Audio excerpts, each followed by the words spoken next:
And welcome back. Well, racial equality remains an important issue across the country, and business leaders know that they have to take action to create a more equitable future. Joining us now is Patrick Sheahan. He is the CEO of the Milwaukee-based company Circa, and he took part in an important summit that brought together some of the country's top leaders to accelerate corporate America's diversity and inclusion efforts. Good morning to you, Patrick. Morning, Tiffany. Thanks for joining me. You know, I think in light of all that's been happening in this past year, it is important and imperative that leaders take action within the workplace. And why do you think it's important now that they do that and not just recognize it? Well, indeed, 2020 has been an interesting year, to say the least. And our belief at Circa is that diverse teams have the power to transform business. And it's reinforced by industry research from well-respected organizations like McKinsey and PwC, which validate that diverse organizations are more innovative, they grow faster than their peers, and ultimately they generate higher profits as well. So true. I mean, that's going to sound good to every business owner, right? Is that all of these things that we can do create better business. They create better companies as well and create better workplaces, just like you said. So how about CEOs in particular? How do they set the tone for inclusion and making it an everyday practice within the workplace? Indeed, business leaders can be a driving force for diversity and inclusion by first and foremost setting a zero tolerance for racism, but more specifically enacting specific business strategies and talent acquisition, hiring, onboarding, and training.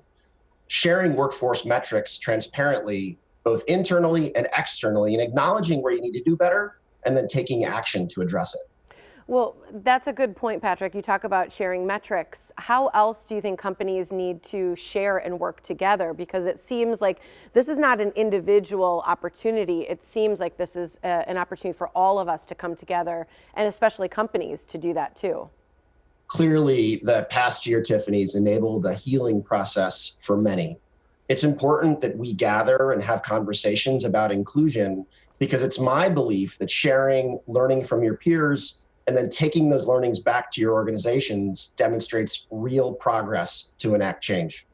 So what were some of those learnings? Because you went to, what was it, the CEO Action Closed Door Sessions, and that was this week, right? What were some of the things that you learned that you want to share?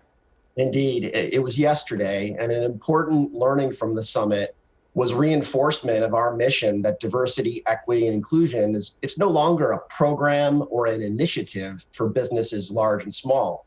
It's a vital business strategy, and business leaders have a stakeholder responsibility to enact change to address inequity across our country. So what will it do? You know, as we talk about, the continued acceleration, I guess, of these inclusion programs, what does it mean for employees? What does it mean for employers as we move forward? Well, continued acceleration of inclusion programs for both employer and employees will result in more equitable workforces, ultimately better performing businesses and societies that acknowledge racism and have real action to address it. I've known you for a little while, Patrick, and I would just love to know what you do with Circa and why it's important to you to learn about this and bring it back to your own company as well. Indeed. We talk about it. We're very transparent internally with our metrics and beginning to share those metrics externally as well. But we acknowledge where we have faults, where we need to do better.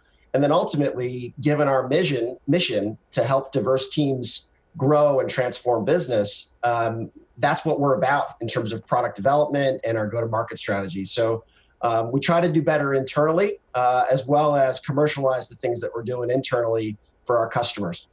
Well, and just knowing you, you're very personable. And so I wonder, as business owners are thinking about, okay, I can learn about this. I can see all the metrics. I can see how this can work and inclusion is important. What's the people factor here? What do you say to your employees or how do you handle this on a one-to-one basis? Yeah, Tiffany, one of the things that I really enjoy about my role is it enables me to lead a business with a real sense of purpose, where I think about how can we really how can we do good and grow a business at the same time as doing good. So it allows me to be very vocal internally about what we stand for and where we're going as a company, and ultimately how we can help society move forward. It's an important mission. So I appreciate you joining us to talk about it. Good to see you, Patrick. It was great to see you, Tiff. Be You well. as well. Absolutely.